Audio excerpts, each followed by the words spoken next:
Tonight, dozens of grieving family members are reflecting and bringing awareness to Battle Creek's 66 unsolved murder cases. According to Battle Creek Police, that's how many have happened between 1968 and 2016.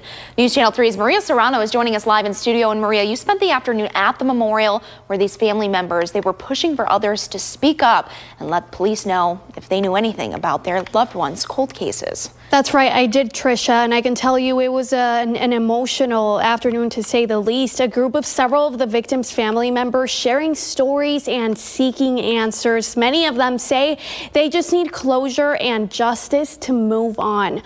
Right now, 0 arrests have been made in all of the 66 cold murder cases. 68 balloons in the Battle Creek sky. We love you! All representing the unsolved murders in the city, happening in a 48-year stretch up to 2016. Lester Burton, Diane Black, Doris Potter. We have to be their voices. As I put them poems in them picture frames, I cry for each one because most of them I know. Rosetta Brewer also has a son who is on this list. We need people to come forward and speak up on these murders because one day you might have to walk in our shoes. Many family members seeking closure and echoing the same sentiment. You seen it, you know who did it. Step up. Detective Scott Marshall is the only detective working for Battle Creek PD on cold cases. We know a lot of the people that may be offenders in these cases, but without the community's support, we run into roadblocks. Battle Creek Police says they're looking to solve the puzzle for every case, but there are missing pieces. What I tell people is, it's not what I know, it's what I can prove. Witnesses need to come forward, but police say they're afraid of speaking out. You're not a snitch when you come forward in a criminal case. You're a witness. When you're saying snitches get stitches, that means you're protecting criminals. Charles Holland lost his daughter in June and knows firsthand what it's like. Every second, I don't know what I'm gonna do.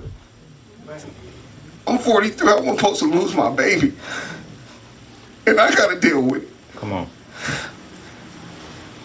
It's hard. Every day, every second, I haven't been to work, because I can't. We just want some closure. I want justice for my brother, you know? Every day, I don't care how long it's been, every day, you don't forget. That family you just heard of was the mom and the brother of Kevin Fisher. His case was picked up by Olivet College and their criminal justice students. Battle Creek PD's cold case unit is working with the students to look into the homicide cases. Detective Marshall tells me right now students are looking into 2 cases. In the past 3 years, though, they've looked at about 8 in total. People living in one Kalamazoo neighborhood say they are blindsided by a proposal that could put 50 pods to house people experiencing homelessness in the middle of their neighborhood. We're talking about the former Michigan Health and Human Services property on East Stockbridge Avenue. The city recently bought that property. News Channel 3's Mike Kreifsick joins us live now from that proposed site to explain the city's plans and now the concerns coming with. Mike. Yeah, Erica and Andy, many living nearby say they were unaware the housing nonprofit behind the pod proposal was eyeing this 14-acre site now owned by the city. Many were also unaware the city wanted to use this property for short-term housing for the homeless, according to documents when the city purchased the property back in September. Now, any site used for temporary housing would ultimately need city commission approval, but many residents feel like they won't be heard. Hundreds of yards from the city-owned property that could soon be home to the modular pods is Tina McClinton's home. Which means they can come right through our backyards. The longtime Lake Street resident says she's concerned over the proposal to bring more than 50 homeless people into pods nearby. Yeah, I don't think this is an appropriate neighborhood for this. Housing Resources Incorporated, a nonprofit, is partnering with the city of Kalamazoo on the project. HRI says these pods with heating, AC, and bedding could arrive in Kalamazoo before the end of the year. Kind of like a mini porta potty or like a huge bathroom stall. The city says the funding from the Foundation for Excellence was used to buy the Stockbridge Avenue property for $2 million in September. HRI says the 50 pods could soon be home to about 70 people experiencing homelessness. I really would like to know exactly how they're going to make sure that it doesn't turn into another mess like what they had downtown there. City commissioners will vote on an emergency ordinance at its next meeting about temporary housing locations. It would require organizations to get public input from nearby residents before moving a project like the pod community forward. Ultimately, the city commission will have the final say. We are ignored over here in this neighborhood. When we call at meetings, half the time our voices never get heard. It's been shoved underneath the rug. There are other properties being considered for this pod project. We asked HRI which other sites were being considered, but we were told the executive director was out of the office today. Meanwhile, the Edison Neighborhood Association says they're trying to gather more information and that they plan to hold a community meeting next week.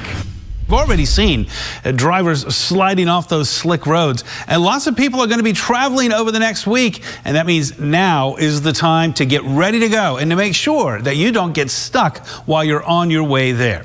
Meteorologist Will Haney joining us live now in the studio with some tips to keep your vehicle performing at its best through the winter. Will? Yeah, hey there, Keith. And when it comes to driving in the winter, you want to be prepared. And that means now, as you mentioned, is the time to check engine fluid levels, get that battery checked, and make sure you have your head and tail lights working. And if your tire tread is getting low, don't put off getting new ones. It's also a good idea to install those winter tires if you have them. A local tire expert shares this reminder for anyone considering buying them for the first time. There are some folks that just want 2 winter tires on the front of a front-wheel drive car, and that does help with the get up and go, but it doesn't help with the stability and traction of the whole entire vehicle. And so if you have a front-wheel drive vehicle and you're looking to put winter tires on, or even new tires, the best overall traction and safety aspect of your vehicle is to put new tires in all 4 corners, especially if it's in the budget. It's all hands on deck at tire stores like Discount Tire here in Kalamazoo, and heading into winter is their busiest time of the year when drivers start to take a closer look at those treads. And for about every 10 degrees the temperatures fall, here's a fact for you, you can expect your car tire to drop about 1 psi. So making sure your tires are properly inflated will also maximize your vehicle's traction. Now, time to dig into that back closet for that snow brush and ice scraper. Here's some essentials we also recommend you at least keep in your car this time of year, just in case you do have one of those slide-off situations and become stranded in the cold. I have more winter driving safety tips on several stories on our website right now, WWMT.com.